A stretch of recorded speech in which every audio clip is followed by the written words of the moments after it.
I-flex ko lang yung bunga ng talong ko.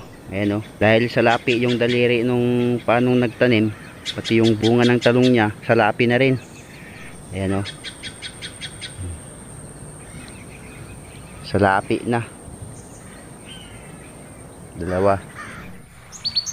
Mabunga tong talong. Ayan.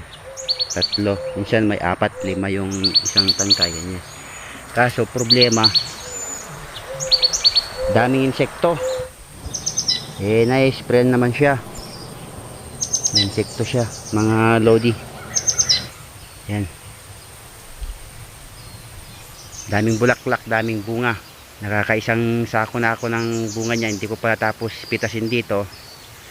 Pero dito, sa kabila, na-deliver ko na yung bunga niya kanina.